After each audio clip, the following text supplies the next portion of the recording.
Welcome to the Church of Mabus radio show. It's Friday night, 7:11 p.m. Central, and we got Wham here representing. Hey, hey, hey. Hey. And Hey. me, we were on vacation for a few weeks, and it was supposed to be a vacation, but it was more like the plague is what it was. Flu, COVID outbreaks in the household. When it's the first time the COVID thing has ever come here. But it definitely sucked. But I'm feeling a little better. Still some weird, weakness and weird crap and coughing. But I never tested positive for it. But I don't know if I had it. I don't know, but I might have. But and it just didn't read it. Someone told me that new version don't come up on test or whatever. But my brother and mom. The newest version. There's several over the counter tests that don't test it. So it doesn't pick it up. That's interesting. That's interesting for sure. Well, tonight's guest was Bruce Hallenbach, but he had a situation, hoping to reschedule him. He's from Small Town Monsters, Kinderfield Creature, and some Hammer Horror. So I'm definitely going to be, bugging him to get him back because I want to talk about that stuff. I definitely want to talk about Hammer Horror anytime. I don't think that's anything we've talked about a lot on here. Maybe once in a while, just bring it up a little. I have all that stuff, a lot of it, so I like it. I have it on DVD, all the little weird sets and stuff of those. So I want to talk about that, but hopefully we'll get him back on. And Byron Lacy filled in tonight for us. The return of Byron Lacy. It's great to have you here. How you doing? I'm doing good. How are you? I'm doing okay, sort of. Doing a little better. It's a full moon. I just heard a lot of coyotes outside. It was creepy. Like they're close. Like it sounded like about 20 of them out in the field behind the yard. Me and my brother started howling, and I was like, "Bigfoot eat coyote!" So they stopped. And hopefully they don't come eat our pig and dogs and stuff. They're inside now, but it was creepy. But we met Byron through someone we both knew, still know, Lucky Cat, and I think it was with a K, wasn't it? I can't remember. Lucky KAT, and that's the only way I knew her name from Facebook, and I didn't know her well, but we had talked about the show and stuff, and she brought you up and recommended you, and then at one point, I went to her Facebook, and she passed away, and she was young, so it was kind of, I don't know what happened, but I just saw people talking about her picture or whatever that she had passed away. I couldn't find her Facebook anymore. It's not, I guess they got rid of it, but she recommended you, and I wouldn't know you if it wasn't for that. So props to her. Hope she's still representing in the afterlife somewhere, raising Cain.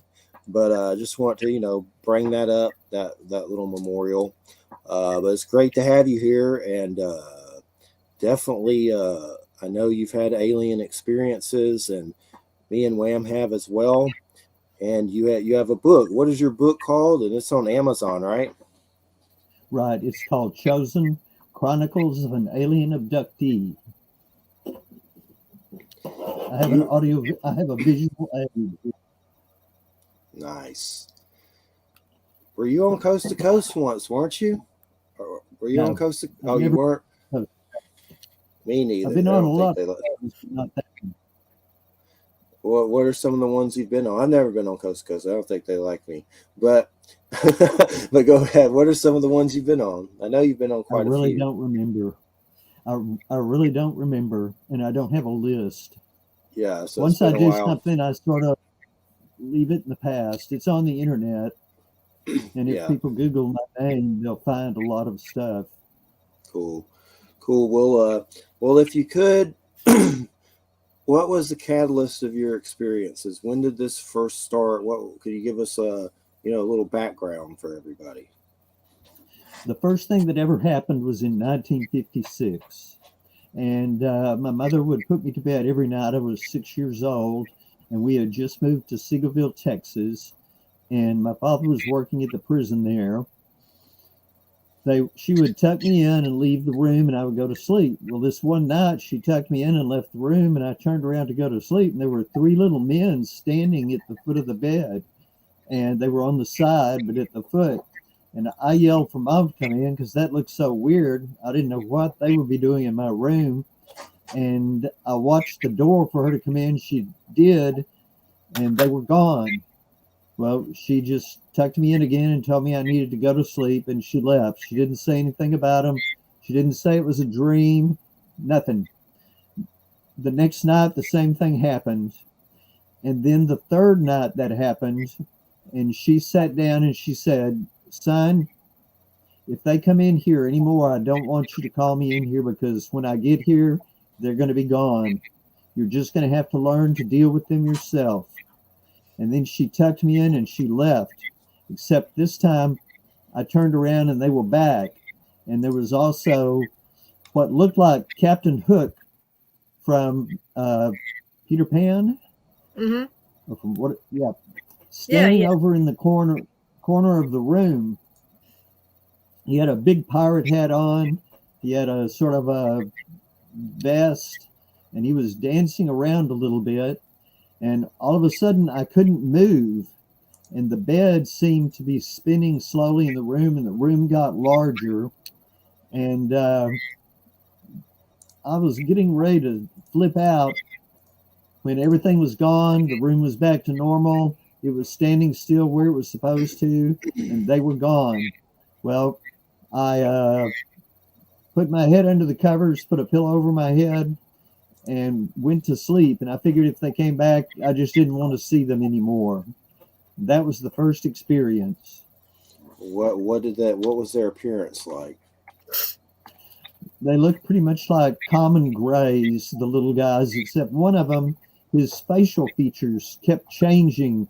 And at some point, he looked sort of like a rag doll, like a giant rag doll, only he was only about 3 or 4 feet tall.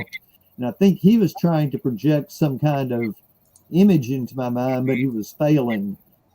And the bigger alien, I figure, was a mantis creature, and that his big hat was actually his head.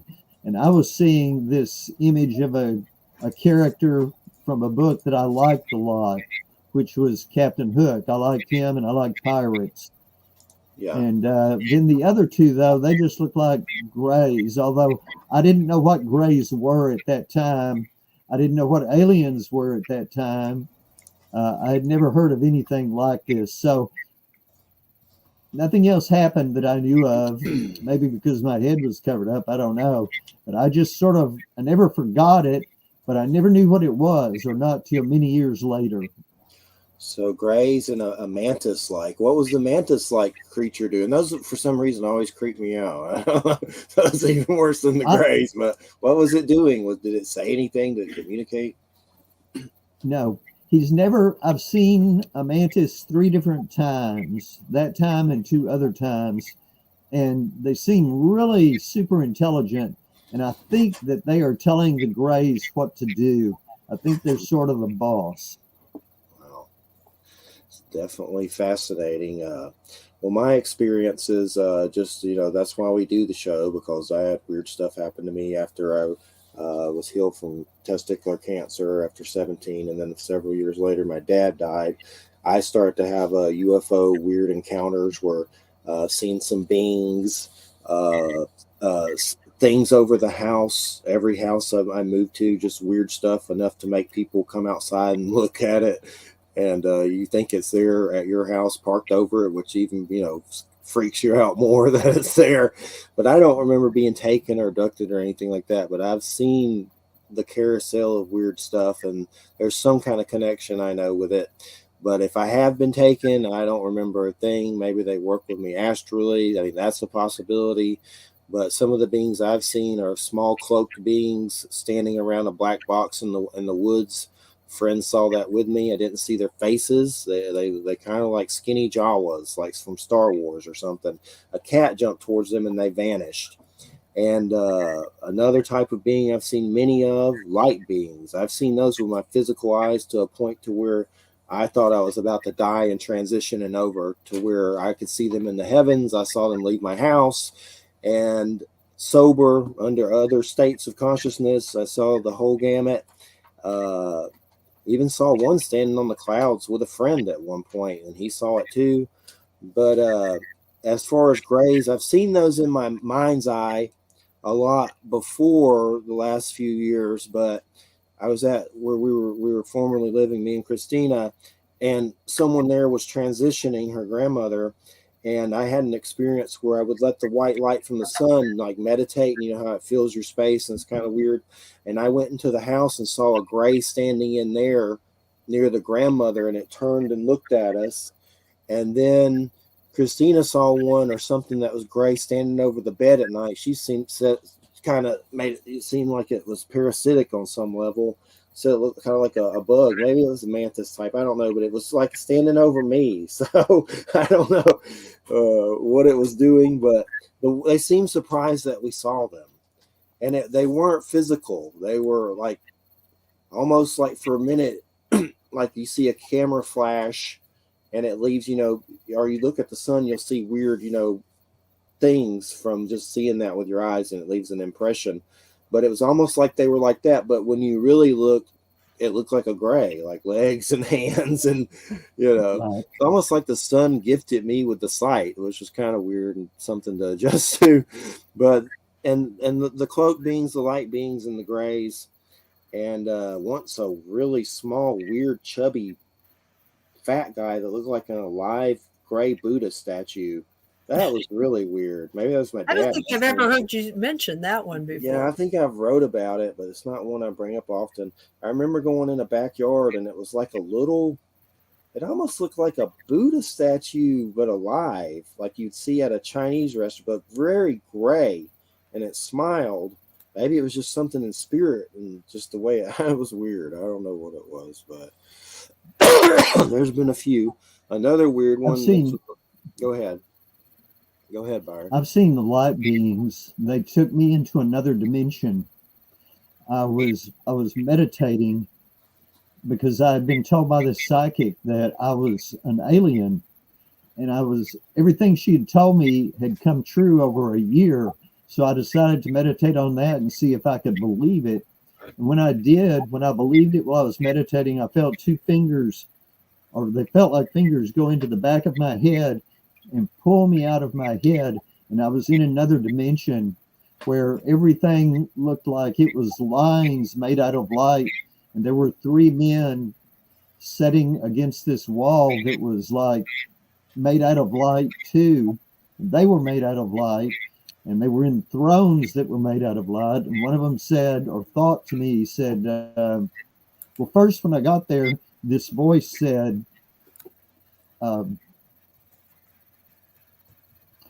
the Council of Three, introducing them to me. And then the one in the middle, I could tell it was him thinking towards me. They didn't speak with words. They spoke telepathically. He said, we've been waiting for you to figure this out. We're very proud of you. And then a bunch of stuff just runched into my head, sort of like, it was like when you used to use a dial-up modem to connect to the internet, the way that all that noise and everything's going. And I couldn't really keep up with what it was put into my head. And then I was awake. It's definitely interesting with the light being situation. I mean, a lot of times I wonder if it's us without our bodies too. What do you think they are? Do you think that's a possibility, or do you think they're like a race? I think that they live in something like the etheric plane, but they can move into our plane. And when they do, they become solid, or they can stay light too, either one. I think it is a different race. Yeah. Well, what do you think we are when we're out of our body? Do you think we're just like a genie soul, or are we a light being, or what do you think we are? A tentacle? That's what you are. You're a tentacle. The two times I've been out of my body, I was a small point of consciousness. Even that time when I was there, and I had 360 degrees of sight, I think that we're sort of like an orb, but I'm not positive.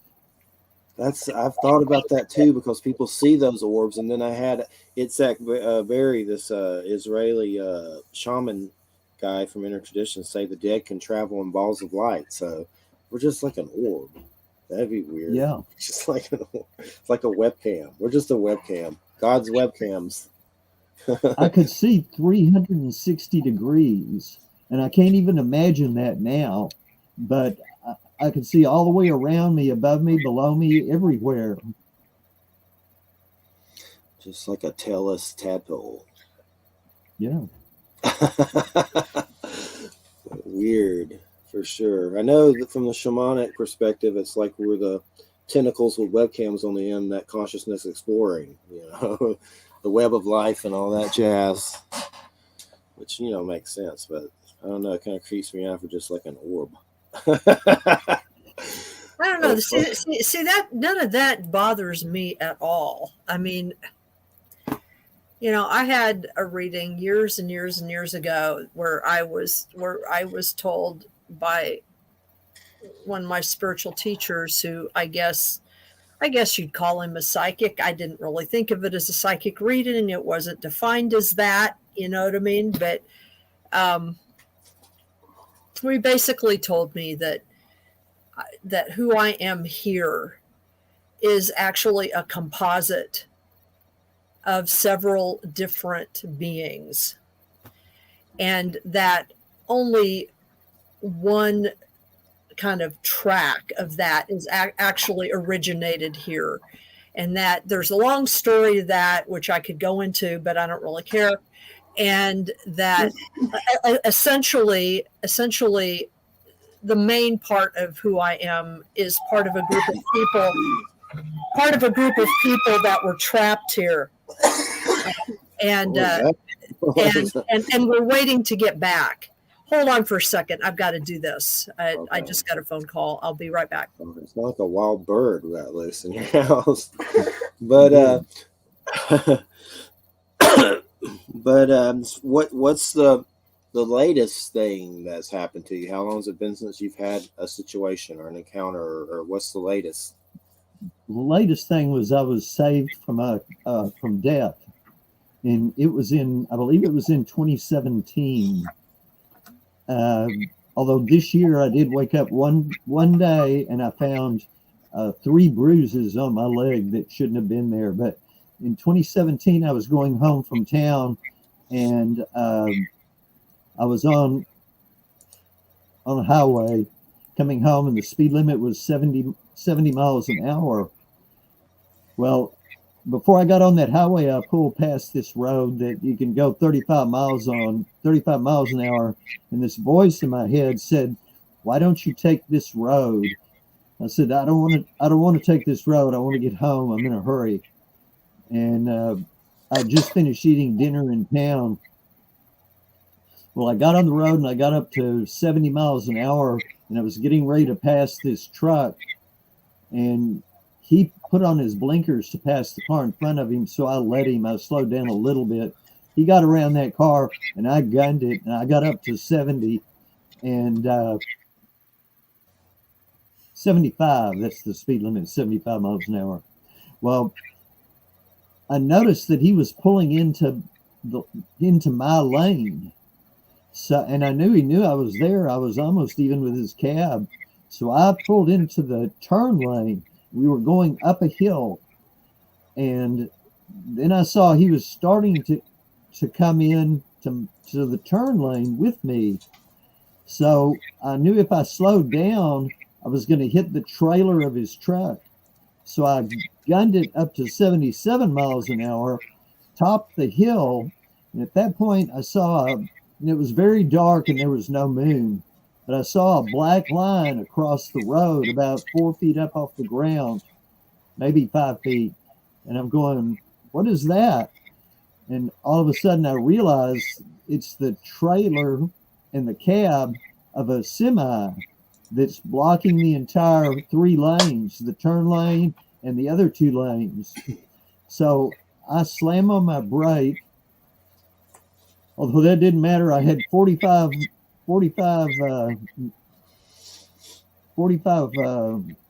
feet to stop in. I'm going 77 miles an hour.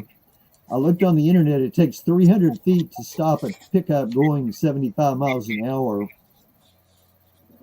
the truck next to me has got his brakes on, and we're getting closer and closer. Suddenly he smashes in to the real tires of the of the trailer, and parts of the front of his truck fly across in front of my car. I'm 20 feet from it, and I look down, and I'm still going 60 miles an hour. And I go, "Are you guys going to let me die this time?" My car immediately slowed down to 0, and I had 5 feet. So it slowed down from 60 miles an hour to 0 in 15 feet. And I called 911 and I told them there had been a car wreck, and they said a truck wreck, and they said they knew about it. Well, I figured they knew about the other side because ours had just happened. So anyway, I didn't argue with them. I hung up. And then something just told me to get out of there. So I backed up a little bit and then turned around and left and went home a different way. But when I stopped, I had my top hat, a bunch of stuff in the front seat. None of it moved. I didn't move forward in the truck. There was no emotional effect inside of the truck. Wow, that's just like what you read about the spaceships, you know, how they can make turns and stuff. And Yep. if we made them, it would smash us against the wall. So that was going on in there too. So apparently they can project that into a place. So anyway, they saved my life again. That was about the 9th time. The 9th time. Wow, that's amazing. Love the top hat, by the way. Thank you. I can't wear it with phones, or I'd have it on now. If we can just take 1 minute, and then I want to ask you about raising consciousness. There was one thing I was supposed to plug at the beginning of the show, and I just want to do it real fast. It won't take but like a minute. Physicians Committee for Responsible Medicine. Christina just gave them $20, and basically what they are, if you go to pcrm.org, they'll match whatever donation, but they're basically have shut down some of these crazy puppy dog experiment places. And there was one place, I forget where it was, that had all these beagles. They looked like Jack, my dog. And one day I got really mad and started prank calling them and saying weird stuff to them. And then next thing you know, they really got shut down. And I was like, hell's coming. I didn't say anything crazy to get police to come after me. I was like, hell's coming and something weird. But next thing you know, we signed these things to help, legislation look into it. They shut that one down. But just real quick, Physicians Committee for Responsible Medicine, pcrm.org, because and that's some sick crap what they were doing to these, they're doing like crazy, just sick stuff. Makes me crazy. That's why I prank called them. But I hadn't prank called anybody in a long time. It was fun. But it was righteous anger. But, well, one thing I want to say, Byron, is at one point, and I've told this story before, when I first started doing this, I was having trouble getting some interviews, and then I had this weird UFO sighting of these red energies in the sky that I call fireflies. It's almost like we saw them, and I screamed, and my brother and nephew came out, and we saw them as well. And I, at one point, went on a radio show from this lady from MUFON. I didn't know crap about MUFON. I don't like them. But back then, I didn't know. And I went on, and it was kind of a catharsis. And then the next thing I know, I was getting big interviews. It was like the UFO sighting was connected, helping me. I said a prayer to find people to interview. And next thing you know, Lloyd Pye, he's passed now. He used to be in Panama City near here. Stanton Friedman, Nick Pope, Nick Redfern, like William Burns from UFO Hunters. It was like weird. Like the next thing you know, I'm on the phone with Stanton Friedman. It was like it was connected in a really weird way of raising consciousness. Do you think that's what this is all about and why we go through this? And I know you do in the show, you do in your book, what you do helps raise consciousness, and it's what we do. I think that's kind of like the big thing of it, the connection, at least with the positive. Part of it for sure. Definitely. Part of it for sure. They've helped me with lots of things. I know they've helped me get jobs before I even knew that they were aliens helping me. It's definitely fascinating. There's they want people to know about them, and I think there's some out there that probably don't have our best interest, but I'd like to think from what I've seen, there's positive ones For I sure. think so too. I believe they saved me from cancer when I was 2.5 years old. They found out I was sick. I'd been sick for a year, took me to a doctor in Austin, and he did tests and found out that I had a sarcoma. And he was surprised that I was even still alive because it's one of the most fast spreading cancers there are. It can go systemically over your whole body. And they operated the next week. And all they had was an operation in 1952. They didn't have chemotherapy or radiation, not here in Texas anyway. So they operated on me and I lived.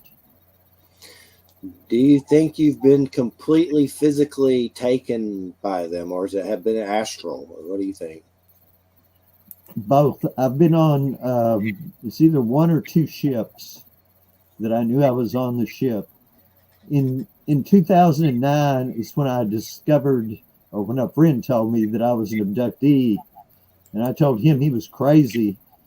Then I started doing research on it. Then one night I played at a restaurant called the Country Kitchen that used to be near my house, and I played till almost midnight, and I got home. I couldn't go to sleep, so I meditated. Well, for a week before this happened, before I played, I walked back and forth under the electric lines outside in my backyard, behind my backyard in the woods, saying that I wanted to know what they were doing to me. I wanted to know. And I did that like 6 hours a day. And I told them I was going to do it the rest of my life if they didn't tell me. So I put on a CD to try to go to sleep, a meditation CD. And when I did, all of a sudden I couldn't feel my heart. I couldn't feel my breathing. I couldn't feel anything. And then I was in this hammock, but the hammock was tied from side to side instead of end to end like our hammocks are. And I got out of the hammock and I sat down on the floor. I wasn't wearing any clothes, just like when I'd gotten in the bed. And then I heard a sound out in the hallway. There was an open door, and then all of a sudden everything went black, and then it came on again, and I was laying on a metal table, and there were 3 grays down at the foot of the table on the side, and this weird creature that was wearing a robe, and he looked sort of like a praying mantis. Anyway, I was about to flip out. At that point, gets really scared, and he said, "Don't be afraid." And I calmed down totally because he controlled my central nervous system psychically. Then I saw, somehow I was in my bed and I was on the table at the same time and I could see it. My friend Gerald Sims, the alien hunter, said that they can put your perception point wherever they want it to be. They can make you see from 2 different places. They can make you see anything they want you to see. Well, then the picture that I was looking at, which looked like a hologram on the wall, even though I was in it, it went in smaller and smaller to where it showed me from my neck to my knees, and my knees were up and it was into the table.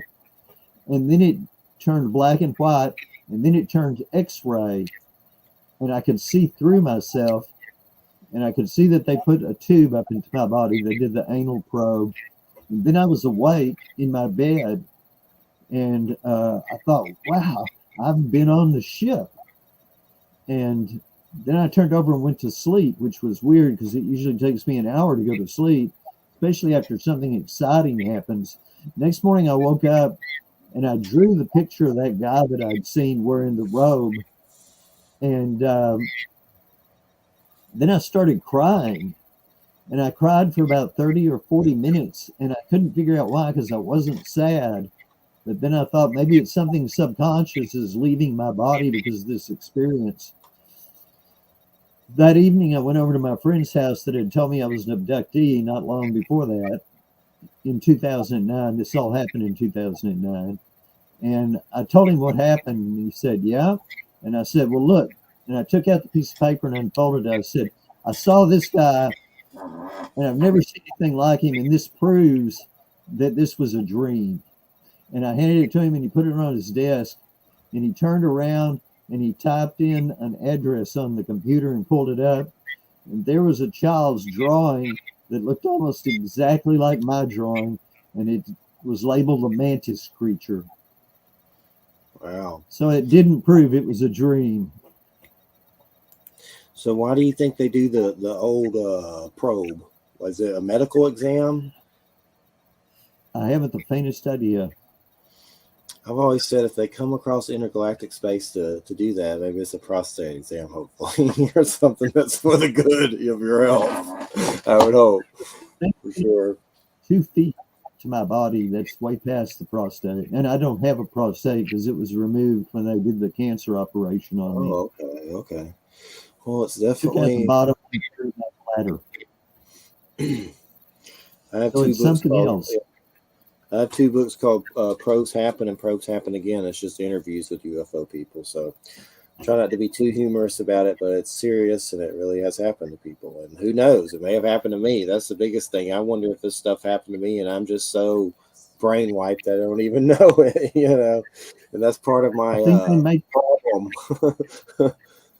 they make you forget anything that will bother you, is my opinion. Some people, they let them remember everything and they go through bad experiences. But I don't think that I go through bad experiences and don't remember them. Yeah. Do you think remembering is like a fluke that they don't count on and it kind of happens, or they let you, like you said? You think they that's the case all the time, or is there sometimes like weird flukes that can break through it? I think they let you. Or sometimes I think people give them so much trouble that they just don't care if they remember or not, so they let them. I know there's been experiences where it seemed like UFOs have been parked over my house, like they were there. Even friends have said, Jeffrey, you're attracting them here. And it's almost like that's why they're there. And it's just so much to take on the psyche. It's a lot. I mean, do you think you've had PTSD from any of this and things like that? Yes. When I found out I was an abductee, I started researching the different websites, and one of them led me to PTSD. And I realized that I had PTSD most of my life, just not where it was disabling. Yeah. Well, a few times it probably was.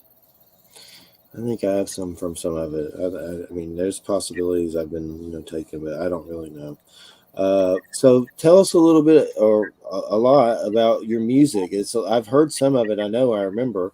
Is electronic? What can you tell us, and how does that? Do you feel these experiences have creatively opened that up a lot too, as well? Connection. One night when I was meditating to this CD, and I've listened to this CD for like years, the same one. I know what's on it pretty much, except it's such random sounds that you don't get it burned in your head like you do a popular song. And all of a sudden, it was playing different music off of this CD in my headphones. Of course, it probably wasn't off the CD. They were making me hear that.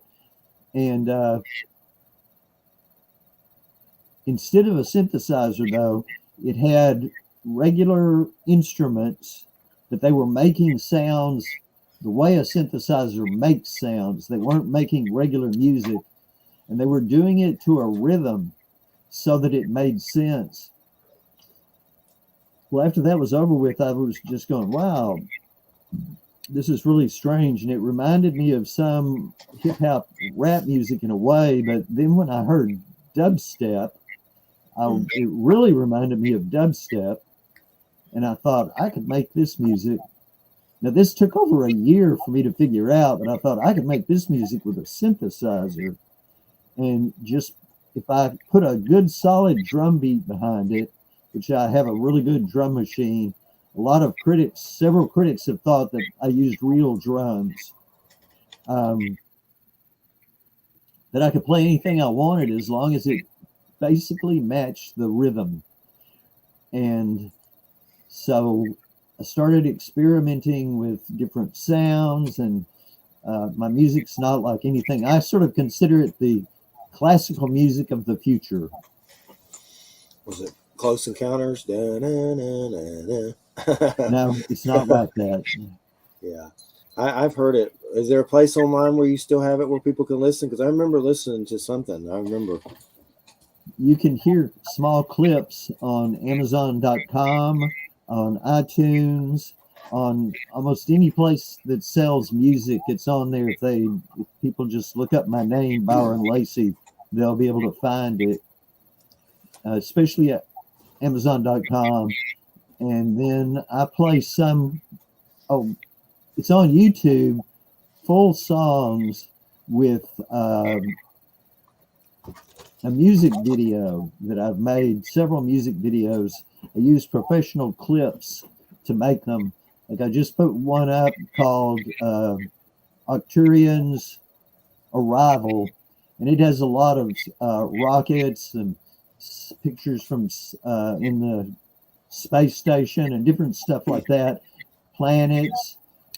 And once again, they just look up my name and they can get to my channel. Now there are a set of, you need to go to videos. The first thing you come to is a set of songs, but they all have a still picture. They don't have a video with them. So you just look at the same picture constantly. If you want to watch the videos, just go up to the top to the video tab and it'll open them up.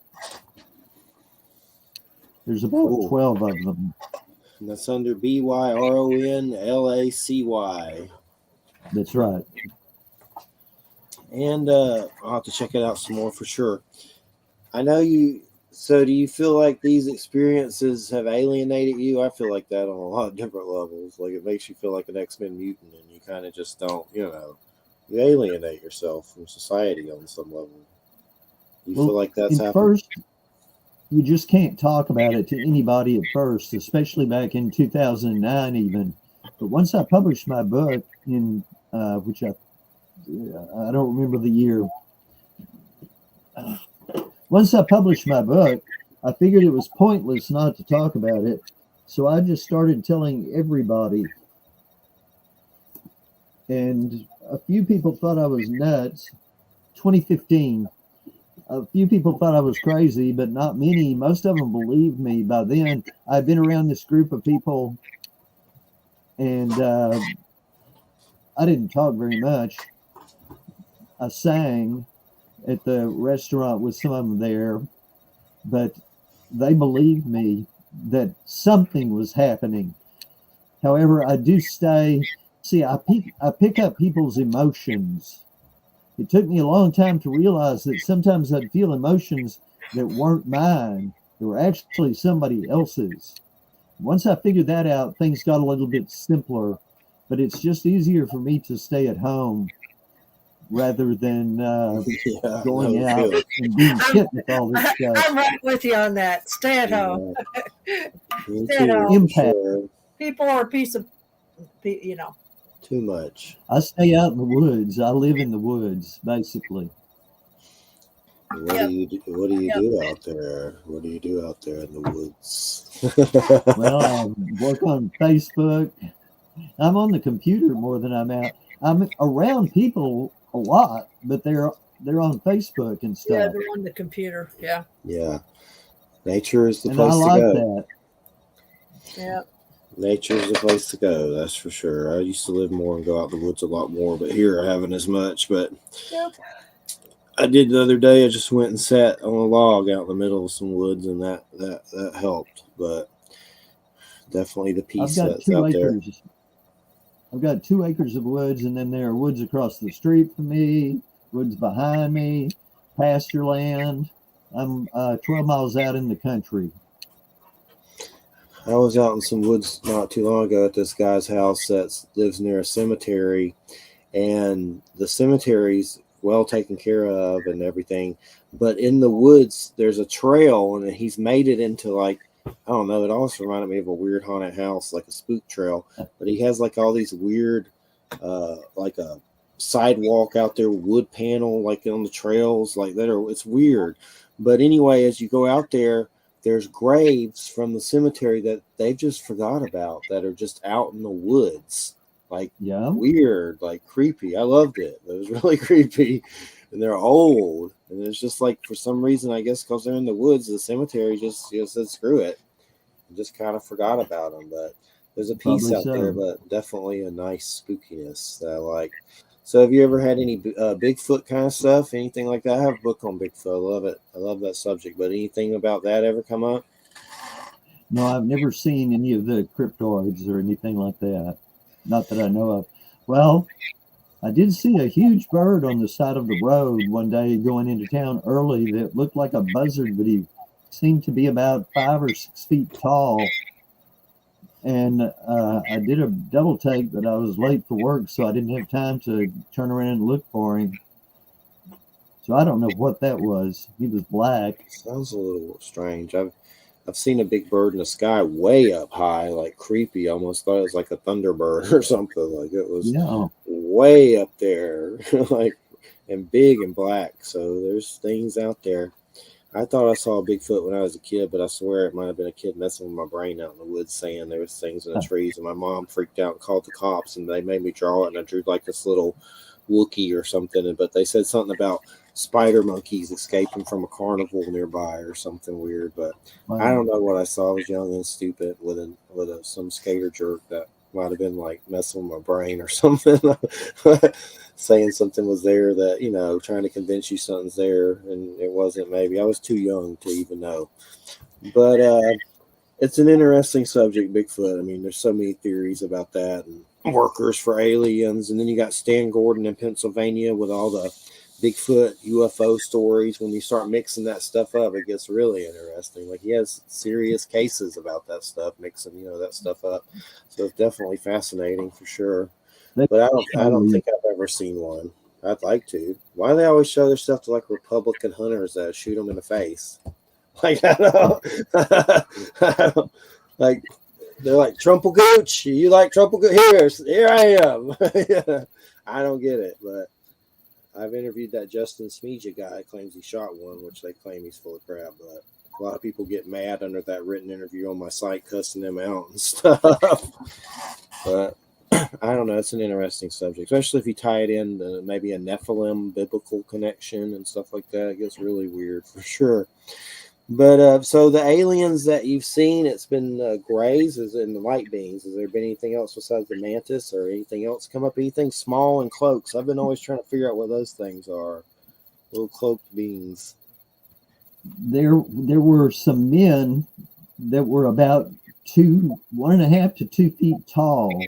And they had rounded heads. Now, the book Communion. Mm-hmm. By Wesley Strieber, his movie, they were like these little men that come into his house and they get him, and I think they do the probe on him, I'm not sure, but Yeah, I've seen them in my bedroom. Did you see the Christopher Walken movie? What are you doing with that probe? The probe. Christopher Walken Communion, that's a great one. He does. It's the whole Whitley Strieber story in a movie. Have you seen that with Christopher Yes, that's what I'm talking about. Yeah, that's a good one. I was out of college and I'd had a job that fell through and I didn't know what I was going to do. And my wife and I, we'd taken another job throwing newspapers to have some money, and I was going to do art. Well, after 2 days, we had to give that up because the Volkswagen couldn't do the job. Then I went to bed, and I had this dream all night long. There was this glass and wood cabinet, like from the 1920s, next to my bed, which really wasn't there. And these guys, the little men, like in that movie, they would pop up and go, "He's coming." And then another one would pop up and go, "He's coming." And they said that all night long. Then the next night, when we quit the job, I was seriously thinking about committing suicide the next day because I just didn't see how I was going to actually be able to function and that my wife might be better off without me. Well, in the next night, the dream started when I went to sleep and I drove all over Nacogdoches County like we had with the newspaper route and drew everywhere. Me and Barbara did. Then we stopped at a friend's house, and I went into the backyard, and they stayed at a picnic table talking, and there was a wooden table. I mean, a wooden glass cabinet, just like the one the little guys have been in, had stuff in it, and there was a little man's head down in the bottom. And I walked up to it, and he suddenly turned into a 6 foot, 7 foot person who was very skinny. And he said, "Don't kill yourself. We have jobs for you." Then he sucked up into and became a crystal skull and zoomed off. Now, I had never heard of the crystal skulls, but the next day, well, I woke up and I told Barbara that she woke up at the same time, and I said, "I just had the weirdest dream." She said, "Me too. What was yours?"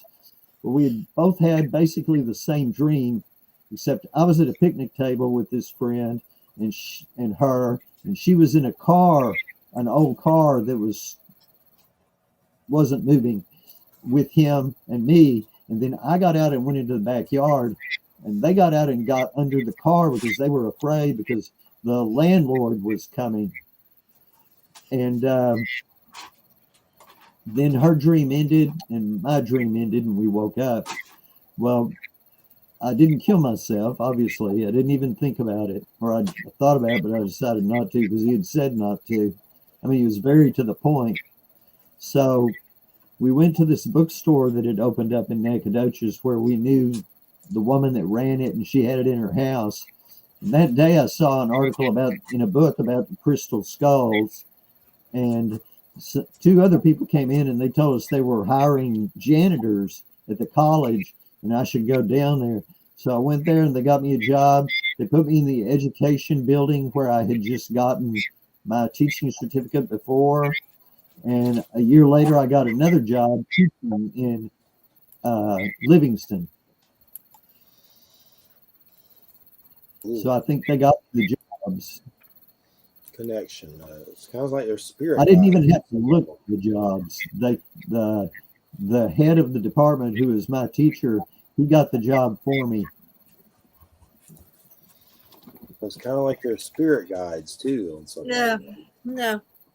I mean, I've had some interesting luck like that too. I mean, where I felt like, stuff came up, or I was guided to do this or something. I don't have the experience of encountering beings that I guess I don't see them. I don't see stuff very much, like I've seen a couple of, maybe 2 or 3 UFOs. I'm not like Jeffrey though. I haven't seen like lots of things. I hear things sometimes. And I have my other senses do stuff, but I don't really see stuff. I've had some out-of-body experiences, had some really interesting out-of-body experiences. I've never had an experience though of any of the classic alien beings at all. My experiences are more, they take more the form of kind of classic shamanic experiences, animal guides and stuff like that. So, but I've had the experience of feeling like, if when I really, really need something, genuinely, something emerges. And I go, and it's never anything I expect exactly. You know what I mean? And you just have to sort of go with it, let yourself be guided with it. Because I've always felt like I was a stranger here on this planet. I don't get this planet at all. I get the animals and plants, but the people, I don't get them. I just don't get them. They're just completely weird. I feel like I feel like I was born into a family that I have no relationship with at all. I'm not like any of them. And the only reason I was born there was I had to be born somewhere for some reason. You know what I mean? I relate to that. Yes, I relate totally to it. I thought I was left on their doorstep. Yeah, it's like I'm just really not like them at all, and they're not a very kind family. You know, they're not very tolerant of difference. So I've had to sort of leave them behind, you know, and kind of raise myself and be by myself, except when I find a few people that are like me or can put up with me, if that makes sense. You know. So anyway, you know, I mean, I've never really thought of it. I only have maybe one or two experiences that I can remember where I wondered if there was kind of an abduction thing or contact thing happening. I've had some missing time experiences, but they've never been connected to UFO stuff. You know what I mean? Specifically. Right. So, I mean, it's hard for me to know exactly whether those are exactly the same kinds of situations or whether it's because of the way humans are constituted, the way we are constituted here, that when we have these kinds of experiences, that's just the way they are. You know what I mean? If that makes sense. You know, it's like the only way that we can sort of handle certain types of experiences is if we sort of lose consciousness or something, and that's the only way we can sort of enter into other realms. It's interesting though. It's interesting hearing your experiences. You know, you seem like a fairly level guy. We've had some abductees on here. I mean, you know, I'm sure Jeffrey could tell you, we've had some abductees on here and contactees on here that their experiences left them a little crazy. You know what I mean? Just kind of, you know, that what is it? What is it? An enchilada short of a combo plate or something like that, if that's a way of talking about it. But you seem to be more balanced. Seems down to earth, and I don't know. Are you familiar with the Love and Saucers guy, the guy that paints the pictures from Georgia? He seems to be very cool too. That's who kind of, you know, y'all are definitely different individuals, but I kind of got that down to earth, honest, you know, vibe that like I did from him. Like, and his paintings are amazing. I can't remember his name right now, but I have the book and all the paintings in it. And there's a documentary called Love and Saucers where he paints all his experiences. There's some booby aliens in there too from some sex experiences he talked about, like a gray alien lady with boobies. But I forget his name. Do you remember his name, Wham? I'd have to look him up. I'd have to look him up. Yeah, he lives in New York, I think. He was from Georgia. Yeah, dude. But you know, David Huggins. His site is. Oh, that's right. If you look up Love and Saucers, there's a documentary. You should check it out if you haven't, Byron, ever. You'd love the artwork.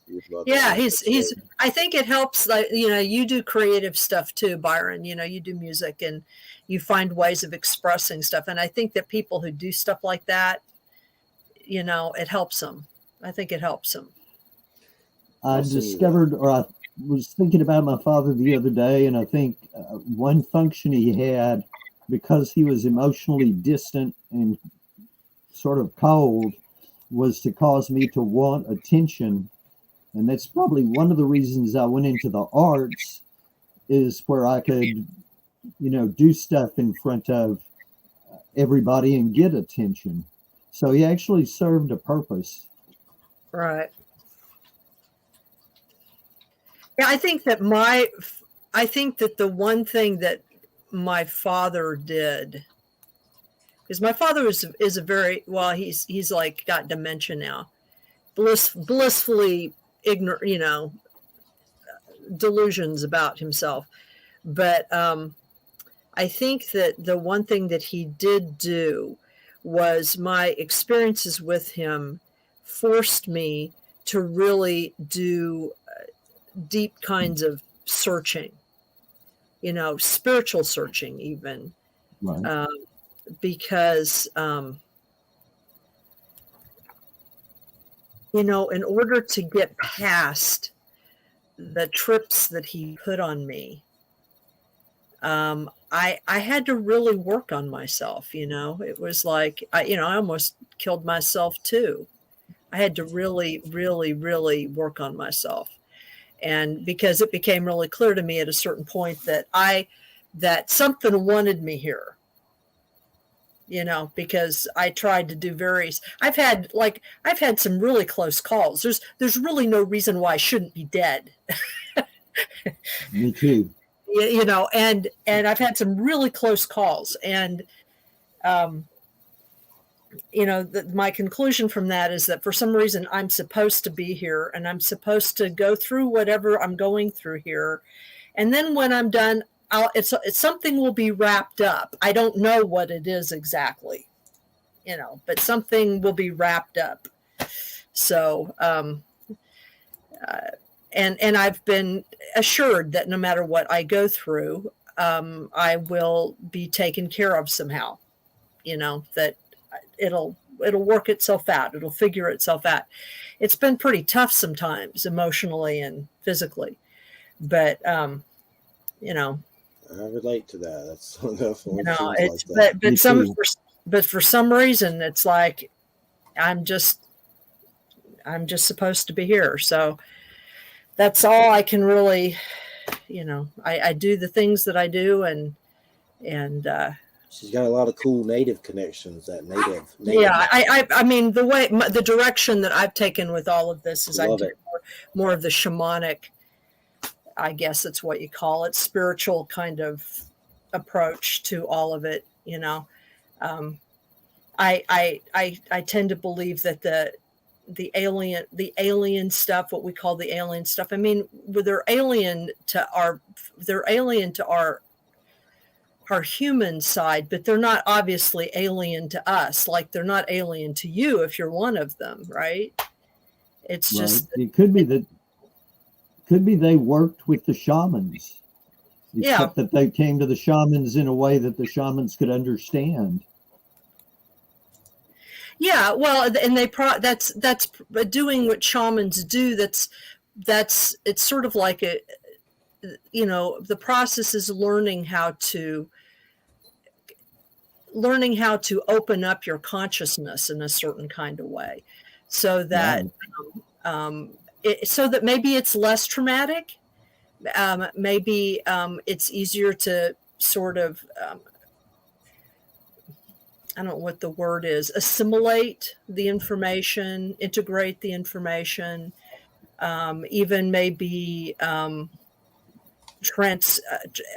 people about it or something, or whatever it is. It's for me, it's a matter of learning how to live here in a way that is less traumatic for me, if you want to put it that way,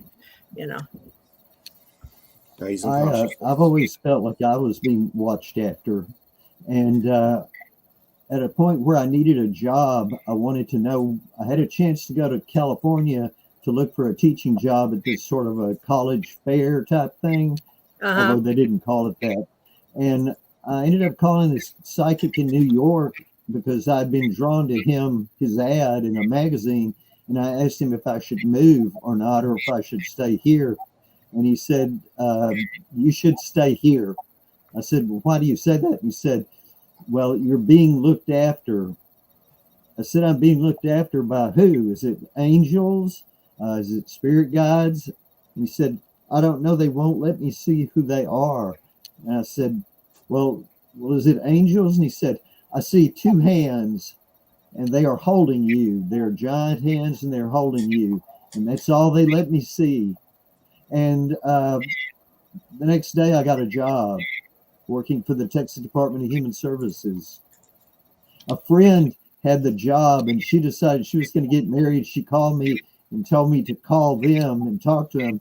So I called this woman who was doing the home energy assistance program. She had me come down and talk to her. So she asked me my name. I told her, and she asked me if I'd been to college, and I told her yes. And then she started talking, and she talked about herself for an hour. And then she said, well, if you want the job, you've got it. So, so she basically she just told you all about herself, right? Right. We just talked about little stuff. And when I worked there, I'd go, oh, God, here she comes. And she'd come in and sit down, and she'd talk to me for an hour, and then she'd leave. It's like she hired me because I'd listened to her almost. Yeah, well, I've But had I've had that experience too. I remember once I really needed like a part-time when I first started my when I first went back to school. I had started a program, and then I had to stop because of personal problems, and then I went back like after 8 years. But I really needed like a part-time job, like on campus, where right, where I could get decent pay, but I didn't want like one of those retail horrible jobs, because you have to work long hours and you don't get a lot of money, and it's exhausting, and it's really hard if you're like in school to do that, because I was a little bit older anyway, going back to school, and so I applied for this one job that looked interesting, but I didn't really know what it was. And it required that I go in and talk to this woman who was in charge, the director of it. And I ended up getting hired for something else that she was also in charge of, but she did the same thing. It turned out that we were both like into the Seth material, and she started telling me about, like all the things she wanted to do. It wasn't an interview at all, and I ended up right. doing some really cool stuff that I'd never done before, but just because she realized I could do it, and it turned into a really good connection for some other stuff. So yeah, I mean, I completely get that. And later I felt like that what he couldn't see was that they were aliens. And they had manipulated and got me that job. They got me several jobs over the years. And it would always be when I was just about totally broke and I needed a job desperately. And then there it would be. Have you ever sat That's back and said, "Oh shit, I'm an alien"? I've done that before. I thought I was for a minute. And I found out I was. It took some adjustment to get used to it after they took me into the other dimension and told me I was.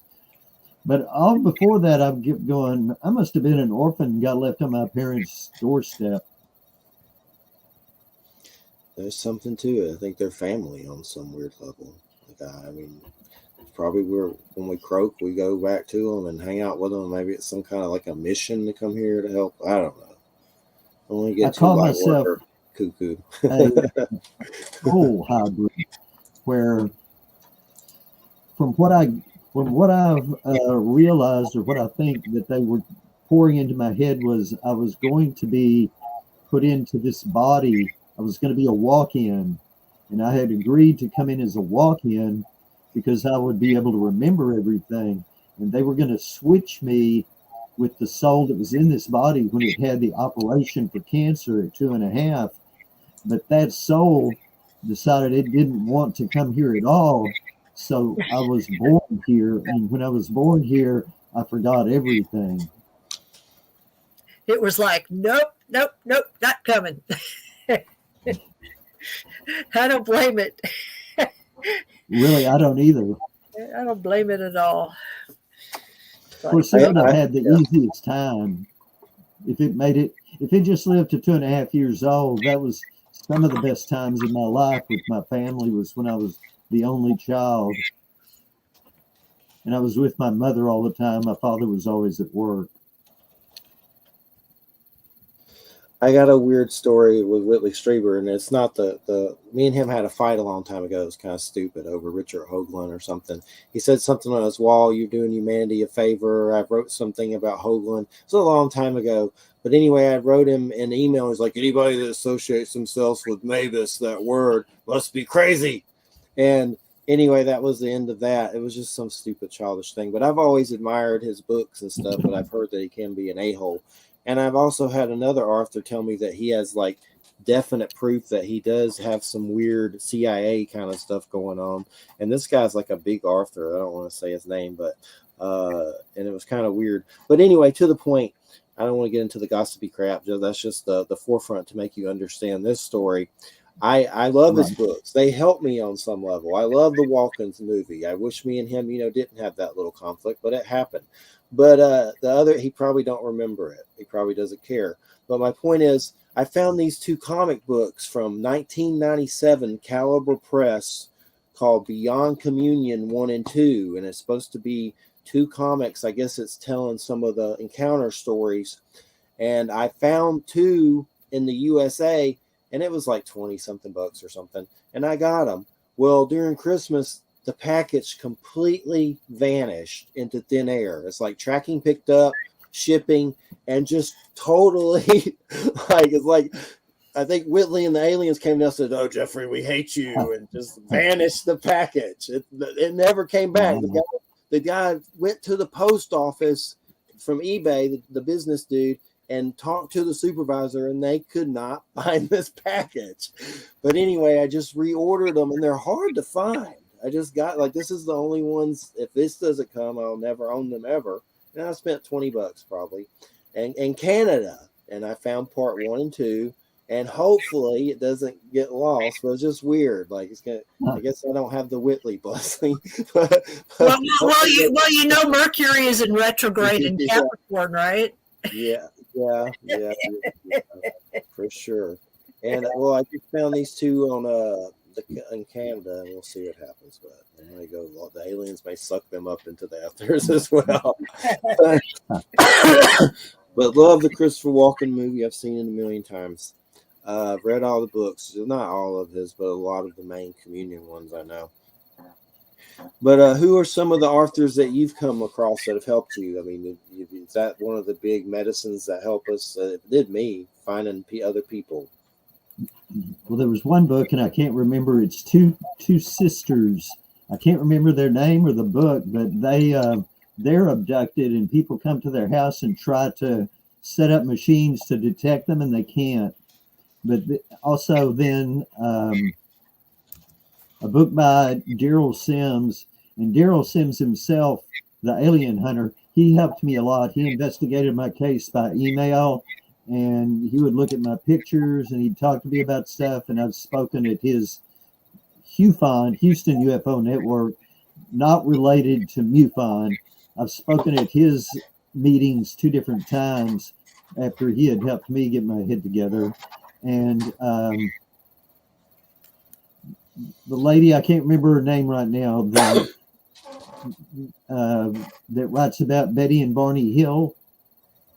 Oh, Do you remember her name? Oh, the woman who played her? No, she's related to them, and she writes about them. Oh, the niece. Yes. Let me see her. Let's see. What is her name? Marston. No. Well, yeah, Martin. Her niece that wrote about her is Kathleen Martin. Kathleen Martin. Yes, Kathleen Martin. She, I had to look at I wrote to her a lot, emails, and she would look at my pictures. She kept one of them because she had never seen that particular configuration before. But she would tell me, yeah, a lot of the people she communicates with are having these kind of marks right now. And she helped me sort of stay on track. So, and then Communion helped. And Travis Walton's book helped. Those are the ones that I've read. I don't read a whole bunch about abductions. I just more think about my own. I need that. My book helped me. I need that dang Travis Walton book. It's like expensive. It's like $80 now or something. I've been trying to find it. Wow. I got it pretty cheap on eBay a couple of years ago. I need to keep an eye out for them. But I think they're like 50 Fire in the Sky. Yeah, but I think they're like $50 or something on there. Crazy. Well, but that's what they normally do. Did you ever read any Ardy Six Killer Clark, Ardy Clarka? I think Six Killer's in her name, and too. She's a native lady that collects native UFO encounter stories and South American. She goes to different tribes and gets all their stories. It's pretty cool. I love those. Has any of the native stuff helped you out? Did you come across anything like that that's an interest? No, I've never looked at that stuff. And there's some good books out there on it. It seems more pure, not as fear tainted as some of the white man stuff. But so do you think there's races out there that have or that aren't good? Well, I'm sure there are. There are people that aren't good. Yeah. There are people that are good, people that aren't good. There's so many. There are a lot of races apparently, and it could be that it's not all of the race, but just some of them. Yeah, I know a lot of people want to paint the reptilians. Like I jokingly say, they're the new Jews. That's like they hate on Uh, every reptilian thing ever. Like it's like seems kind of unfair, genocidal thought to condemn an entire race as evil. That's like some Hitler stuff on a lot of different and some levels. some people think the reptilians are good, Yeah, because their experiences have been good. I had Dr. Turi. He's kind of controversial, but I'm friends with him. He's been on from coast to coast. He said I had a golden draconian reptilian that shows me things. That's how I see. Well, And I'm like, okay, maybe that's so. I don't know. But it does kind of feel like when I see some stuff, like something touches you, touches you and shows you. And, now I freak out and think there's some weird golden, reptilian from Dungeons and Dragons that's hanging around me, touching my head and stuff. But I don't know if it's true or not, but he seemed convinced there was something to it. And he also thinks that there's parasitical reptilians that are evil and very bad, but there's good ones too. Like he'll blame suicides on them and weird stuff like that. That's interesting and things. Like if a bad celebrity death happens, he claims they kind of go around and causes stuff to, I guess, feed or something. Maybe something to it. I don't know. But I know I've there's heard something. some of them feed off our emotions. Yeah, I think there's something parasitical out there for sure that kind of feeds on this kind of the crap. I mean, just look at this world. Something Yeah, ain't right. Like that sicko that just killed those 4 teenage girls in Idaho. I mean, it's what inspires that besides just I stupid didn't hear that. madness. But is there something? It was a dude basically broke into. I don't know if it was a college dorm or whatever. Some Ted No, Bundy. it was an apartment building that was part of college housing, but it wasn't on campus. And basically just killed these girls, like So 4 of them. 3 girls and a guy. Yeah, I sick. avoid the news. Yeah, I can't blame you there. But that's definitely a case, something evil to me. Something. Yeah, really. Of God. course, humans can be evil too. Yeah, could just be sickness in the head or whatever. Can't always blame, a reptilian demon, But I mean, who knows? I do think there are things out there that feed off of, something like kind of leeches, like some kind of leech Encourage entity. them. Yeah, something crappy or I wouldn't doubt vampiric. it. The vampire has been around for many moons. The vampire. Oh, I recently saw this trailer for Renfield. It's a dark comedy with Nicolas Cage as Dracula. It actually looks fun. Like it's in the modern world. And Renfield is in a support group, and he's like, talking about Dracula. It's funny, and Nicolas Cage actually looks kind of neat as Dracula. It's silly too at the same time, but it's funny because Nicolas Cage Dracula shows up to the support meeting. And one of the counselors goes, "This is obviously a little bit more than narcissism with this situation." It's funny, but Renfield, I want to see it. Nicolas Cage is Dracula. Gotta check that Sounds out. good. Yeah, look it up. It looks funny, but it's just called Renfield. They just released the trailer for it. So what have you been working on lately? Did you have anything in the future you want to do? Or, I mean, what is going on? Well, I've just recently, like I didn't do any interviews for a while. And last year I thought I need to do some interviews. And all of a sudden they just started coming to me, and I did 3, either 3 or 4. I can't remember which. I know I did 3. And then I was hoping to do some more this year. And you contacted me today, so I got this. And then I have another one lined up for later this year. Actually, I have 2 more lined up for later this year. So it looks like I'm going to be doing interviews. And I've been writing a lot about my life, my childhood and my teenage years. I've started doing that for some reason. All of my past has been like pouring back into my head, really crystal clear. And I've been, instead of writing a book, I've been writing small things about it and putting it on Facebook. So those are just my plans right now. Cool. And yeah, Graham Ganson brought you up. Guy that does a lot of art for us. And I was like, yeah, he's been on. I'll try it. And there we go. The aliens high-fived us. Telepathic high five. I think so. Yeah. But yeah, I sent you that Love and Saucers link. You should check that out if you ever get a chance. It's a documentary, but there's also like an art book. And I forget who the lady, I think she's an Israel Jewish lady. I forget her name. Like, it's kind of a hard name for me to pronounce, but she put it out, and then out of all his artwork in it. But his name's David Huggins, and he had all these encounters in Georgia and then started painting them all. And you would probably find the artwork very haunting. You could probably find a lot of it online or on YouTube, but it would probably, make you think about your encounters a lot. It was pretty wild. I've started publicizing or working on getting the word out about my music because I haven't messed with it in about 2 years. And I was looking at it and I realized I've got 11, 12 song CDs published, which is more than some people ever do in their whole career. So I've got a lot of songs out there and they're in a lot of different places. So I'm sort of trying to get the word out about my music on iTunes and Amazon and things like that. Cool. Definitely. And how do they find it on Amazon? Just Byron Lacy?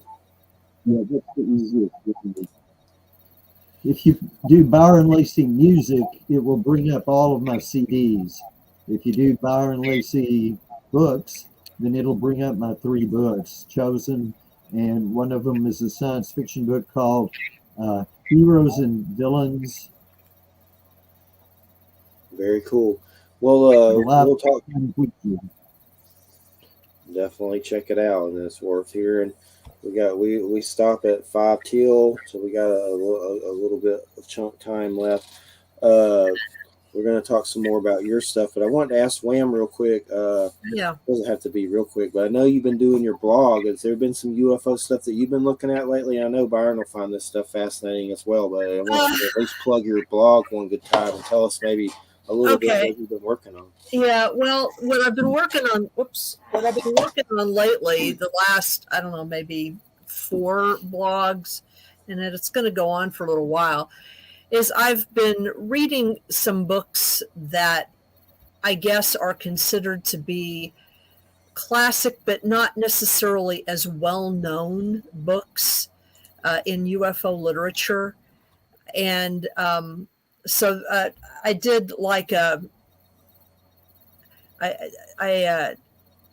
last 2 I did one on the Tioga Canyon contacts, and part of the reason why I did that as well is because in the actual study that Ann Druffel and Scott Rogo do of those contact and abduction cases, there's a lot of interesting sort of extra information in that book, in that study, that and I'm talking from a sociological standpoint and historical standpoint, because there's a lot of talk about who the aliens will contact and who they won't, and there are a lot of suppositions about that, and that has to do a lot with sort of the makeup of the UFO contact abduction community, the larger community, not necessarily the specific people that say who I hang out with or that Byron hangs out with, but the people out there who make all the noise in the community, or who may try to make a living on this,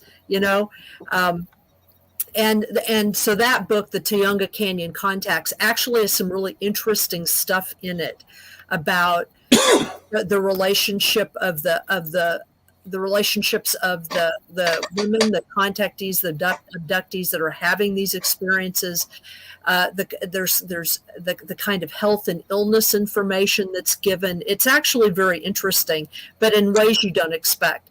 And then this last time I did a blog on a book that Jacques Vallée liked, and that's the reason why I read it initially. And it's called the Utah UFO display, and it's a very specific study that was done of a set of UFO experiences that people had in the Uinta Basin in the late 60s and early 70s, before Skinwalker Ranch became kind of the thing that it is.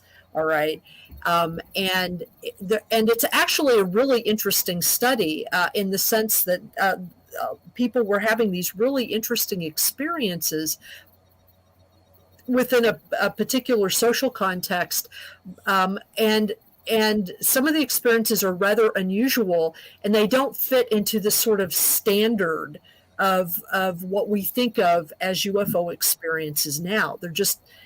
And the guy that did the reporting on it, he's not a UFOologist, he's a biologist, so he brings us a different kind of understanding, a different set of questions. And what I'm working on right now is I'm going to do a fairly extensive review of a book that I think is one of the best studies of a UFO outbreak that's ever been done. And it's called Project Identification. That book was called Project Identification. And it started as an examination of a UFO flight that was going on in southeastern Missouri in 1973 is when it peaked. But this is actually the story that a guy who's a geologist and a physicist had when he decided that he would try with a team to do really the first and to my knowledge only completely scientific study of a UFO display. And all of the interesting and bizarre things that happened as a result of it. He started out as a skeptic, and it's just his account. It's not that he had any tremendous contact experiences himself, although there were people apparently on the ground at the time that had some interesting other experiences. There were some adjunct experiences that happened there in that area during the time period of his study. But he had, it's a scientist's confrontation with something he doesn't understand. And he has to admit, as a scientist, he doesn't understand it. People like Gregory Little have said, why isn't anyone paying attention to this book? Now people are paying attention to this book. When I purchased it, which was about 3 years ago, I was able to get a copy of it for $75 on Amazon. So now it's gone up to $500. Oh my gosh! I know it's going to. So what's it called again? It's called Project Identification. I hate what I'd suggest to people is that they try to get an interlibrary loan, see if they can get it that way, and then scan it. Because there actually have been some attempts to contact his family. I think he died in 2005. Harley Rutledge was the guy's name. I think he died in 2005. And there have been several attempts to contact his children, his family, to see whether or not they would be interested in assisting in reprinting the book, because the book is really, really good. He's got all of his physical measurements in it, all the things they did with optical equipment. I mean, it's very detailed for people who need it to be that way. But his family isn't interested in getting involved for a variety. They don't want to deal with the UFO crazies, essentially. The larger UFO community that is just, well, we know how they are. We talk about them. We know how they are, but in terms of stuff that's going on here where I live, there have been, and just so you know, Byron, I live in the Mid-Hudson Valley. So this is a place that is kind of known for a lot of different types of things. And there have been some sightings of, there have been some activity that's been happening in Pine Bush, just as of December, late December, early January. I guess we're still in early January, like around the 31st to 2nd. There's also some cryptid stuff that's happening up north that I don't know that much about, but I've heard a little bit about it. And me and a friend, I know that people who listen and who have attended to my book know that one of the things that I talk about sometimes is this haunted gym that I go work out at every now and then that's got like ongoing activity. And we're in the process of putting together a team to go and spend a couple nights there and see if we can get it to react for us. I mean, we wouldn't be rude to it, but the whatever is there is kind of mischievous. It likes to tease people. There's nothing dangerous there, but it kind of likes to poke people. So what it'll do is if you try to connect with it, it'll sort of ignore you and it'll wait till you're not expecting it. So mostly what'll probably happen is we'll stay a couple nights, not much will happen, and then a week later all kinds of crap will occur because that's the way this thing sort of goes. But anyway, the guy who runs the gym, he has all of these, he's got all of his cameras set back up, and we're getting ready to roll on something like that. So that'll just be kind of interesting and fun. Yeah. You know, I've got enough material on that place that I could do my own little, you know, in fact, Jeffrey, I was going to mention this to you. I'm probably in the next year or two, probably going to do like a volume 2 of my Mysterious Beauty book, cool, in which I just update it and like add certain things to it. I'm not going to try to rewrite the book. The book was too much of a hassle to write the first time, but, update it, have some different stories, maybe have an entire chapter on this gym, stuff like that. So that's what I'm starting to get work on. But my blog is at professorwham.com, so that's where I'm putting that stuff up. And I'm putting the stuff up as both a blog, like a written document, but then I also do an audio version of it that I put up on YouTube. And the audio version, I'm not the most professional person in the world, and I do not care. But the audio version has some like extra stuff in it, like maybe some extra graphics if you want to watch it, or some of my parenthetical off the side remarks and tangents, which you can't really do in a written document because of the nature of a written document. So, but that's where you can find that kind of stuff. And I want this stuff to be a little bit more regular. And then I also plan on doing, I've started rereading this, Mystery Stalks the Plains. This is the original first book on cattle mutilations. Oh. Mystery Stalks the Plains. It was written in the late 1970s. It was written by 2 people who were just journalists in Montana, and they were looking at the Montana outbreak, which actually predated the Colorado outbreak. That's when Linda Moulton Howe got involved in the large Colorado outbreak in the late 70s and early 80s. Yes. And but this is the Montana outbreak happened first, and if you read this book, you'll realize that people forget this. You'll realize that the first set of mutilations were kind of different than they became later on. They're like even weirder than some of the stuff that happened later. Very strange. So and kind of sloppy in a weird sort of way. It was kind of like whatever's doing this had to sort of learn how to do it. It's pretty weird. Probably what happened. Yeah, they probably had to learn how to do it. By the time they got to Colorado, they'd perfected some of their techniques or something. But It's weird. but It's weird. it's a very it's really I mean I've read several texts about mutilations, and it's really still the best one, and it's very simple. But it's got lots of color photographs in it, lots of drawings in it. It's got just a lot of stuff in it. It's actually really good. I saved it and I looked up project identification. There's a lot of crazy prices for that. Some were actually $160, but there's a bunch of $400 ones. Yeah. Well, I hate that.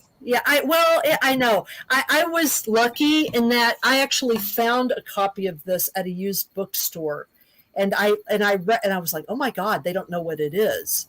Oh, okay. How much did you get it for? I paid like $5 for it. Oh, lucky. Because I was like, oh my God, this is Mystery Socks the Plains. Yeah. Oh, that one's not that expensive. It's the other one, project identification. That's crazy. Yeah, project identification has become very expensive. How much did you pay for your project identification? I paid, like I said, like about $65, $70, but that was like 3 or 4 years ago. One of the things that a colleague of mine and I are thinking about doing is just scanning it and then just having PDFs of it and sending it to people. I don't know how legal that is, but I guess if we don't sell it, it doesn't, then it's not. Yeah. If you do it, let me know, because I was eyeballing that one. I was like, yeah, it's a great, do that. No, it's a great book. I mean, it really is. It's worth it. It's like that RD6 killer book. It's crazy expensive now. I hate it. Which one is crazy expensive? The Native American People Encounters. It's like $200 or something. Which one of hers? Because the first one. Because it's out of print. Yeah, that's a great book. That is a fabulous book. It sucks. You would think anomalist. I don't even know if they're around. I guess they are, but you would think they would do something about that. I don't understand it. It's crazy. Yeah, printing is hard. And how long did it take you to write your book, Byron? I wrote a few, but mostly it was just transcript interviews. I had to transcript audio by hand, and I actually put my hand through a door one day because it sucked so much, and that's not something I'd normally do. But I hit the door. I'm sitting there typing this crap, everything everybody says. It sucks. But what about your book? About a year. A year? That's not Mine bad. took about a year. I wrote it, and then I had to rewrite it, and then I had somebody read it. Elizabeth England, who's an abductee, and then I rewrote it again, not as much, and then I finally had it like I wanted it. Then I had to get people to go through it and correct all the spelling. I'm horrible at spelling. I've got an English degree and I can't spell. Yeah, it took me 18 months to write Mysterious Beauty. It was. And I had to do the same thing. I had to have other people read it, and then I had to do a final editing by reading it out loud to myself with grammar check and a spell check. I wrote like 14 hours one day, 12 hours another day. Going through that. I got rid of most of the problems, but it's still not perfect. No book is done commercially usually having this misspelled word or two in them. Oh, well, I have found that even highly, I've gotten books from well-regarded publishers that I find errors in all the time, and that's because all the editors now use AI programs to do their initial spell checks and grammar checks, and they don't necessarily, it doesn't go through the laborious galley checking that it used to. They just don't have the time for it. They don't have the time for it. I mean, there are hundreds of thousands of books published per month. And tens of thousands published from the big firms. So there's just nobody that can do all that kind of stuff anymore. It just doesn't happen anymore. So definitely. Do you ever want to write another book, or was that the last one? I haven't wrote a book in a gazillion years. I don't think I want to. That's one reason I'm just writing things and putting them on Facebook. That's my book. Do you get a lot of people telling you their experiences or contacting you about theirs? Yes. I have a lot of abductees on my Facebook page. And then I'll find out another one is an abductee that I didn't realize because they've been hanging back. But the more I've been opening up about it, the more they start opening up about it too. So they feel encouraged. And then some contact me privately and we talk about things with them. All right. Cool. And definitely, you said 2017 was your last experience? Except for last year when I did wake up and find some bruises on one of my legs, and I hadn't done anything to get bruised. And they were the common round bruises that they leave. Definitely. I think they're still around, and they're still guarding me, make sure I don't get hurt. Yeah. They're probably glad I stay home most of the time. Have they told you anything about COVID? No. I got vaccinated. Yeah. But I just, like I said, I stay home. Yeah. It's the best way to handle this.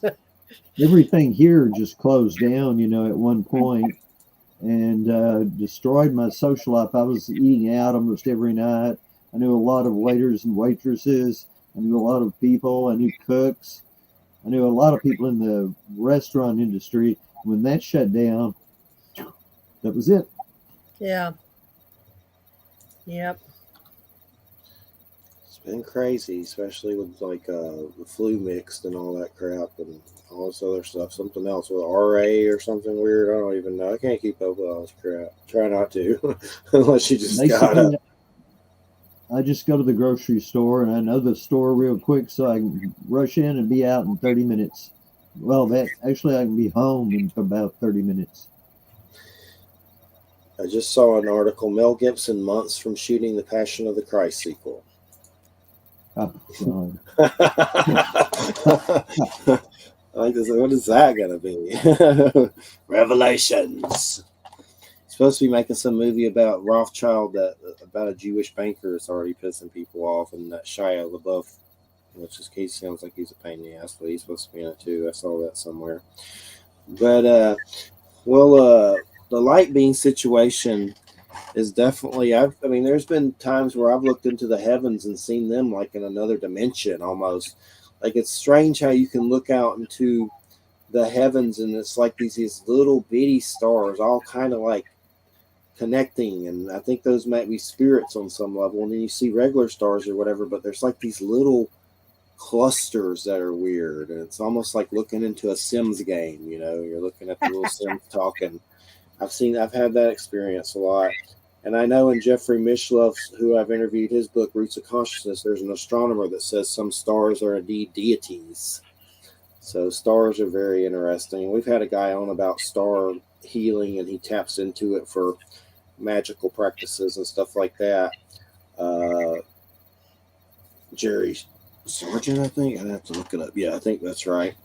We had a guy in for Halloween that seemed like a werewolf. Called it Interview with the Werewolf. But Denny Sargent. There's a UFO that looks like a star. I was coming home and I was looking at the star, and it was about dusk, and I thought it was odd that it was out that early. I'll be right back, guys. And then I realized it was in the atmosphere, and I watched it, and it just stood there, and then it shot off across the sky, and it was gone. And then a year later, I saw the same thing with another one in the same place. Yeah, there's something to that. I know Stephanie Quick, someone we know, was put up a post about UFOs being kind of like an astral manifestation that beings may create to travel. Like I think they call it a Merkaba or something weird like that. Or I've heard that term, which is some kind of like traveling situation. It's funny. There's a guy, Christo Rupolo. He did a documentary called "Curse of the Man That Sees UFOs." And he's out in California, and He's a trip. He used to have the dog that was in Pirates of the Caribbean, but it passed away. It was one of the dogs that was in those movies. But he gets out there and films these things in California and gets amazing footage. But it's funny, he calls them weird names like Eggplant and like just Mr. Toady Pants or what. Like he names them all, these UFOs. Mr. Swiggy Pants. I can't remember the names, but they're silly names. And it's interesting. There's nothing like it when you sit out there and see that thing. It's exhilarating, and part of you misses it when it doesn't happen for a long time. You want it to happen, and then you're like, "Where the hell are you now?" That's kind of where I'm at right now. Like, where'd you go? That's happened to me. That happens to me too. And I'm like, I don't feel anything. Like I used to feel God or Great Spirit more. It's like sometimes it's like I'm not feeling anything. I feel numb. Heard weird story. There's reptilians blocking it. Sorry, I had to go deal with my cat. Well, I think part of it. Go ahead. Is we're just supposed to raise our consciousness, and if we're working on raising our consciousness, then we're doing our job. Yeah, we're like one little drop in the ocean. If we raise our consciousness, we've raised the whole ocean's consciousness, even if it's only by a drop. Definitely. Well, it's been great having you on. We got about 3 minutes. Thanks so much. I got the alien hookup, and it's been a great show. You're definitely a great guest to fill in for the guest that canceled, and hopefully he comes back at some point. He knows a lot about Hammer horror, those old British horror movies. I was going to milk him for that stuff, so I'm hoping he comes back. That's a hard one to find people to talk about. Peter Cushing and all that stuff. I love those. But you great though. I'm glad you were here, and we'll have to get you on again sometime. Thanks so much. And give out some links if you want or something so people can find you. Well, basically they'd find me on Facebook, and they just can look me up. Byron Lacy, and on Amazon, Byron Lacy, iTunes, all those places, almost any place that sells music, just look up my name. And on YouTube, also, once again, just look up Byron Lacy.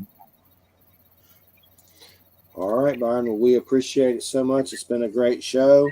Thank you. And I'll send you the archive and stuff when it gets up. Thanks so much. And send me the address for this so I can post it. Yeah, I definitely will. When Joe puts it up, I'll send it to you for sure. And I probably already sent you the YouTube of it too. It's on YouTube. It's in so many places I can't keep up. But we appreciate it. Thanks so much. Stay in touch, and thank you. Thank you. All right, everybody. I hope you have a great weekend. I'm going to watch The Pale Blue Eye. Get my Edgar Allan Poe, Christian Bale fix on some horror.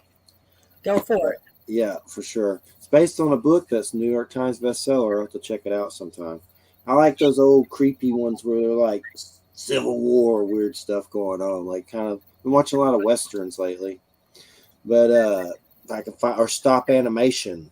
That Pinocchio by Guillermo del Toro, that's a good one. Oh, yeah. If you got a doobie. It's good anyway. If you got a doobie. If you got a doobie, it's better, I'm sure. But that's a good one, with or without the doobie. But it's that stop animation where they do like a million things just to do one scene. Uh-huh. Yeah, but Guillermo del Toro did a Pinocchio. It's on Netflix. It's good. It's weird. I think Kate Blanchett's like some weird deity. Tilda Swinton may be in it too. There's a lot of can't keep up with all the people, but it's good. All right. Well, thanks, Wham. Thanks, everybody. Thanks, Super JoJo. See y'all next week. Everybody have a good weekend. Good night, everybody.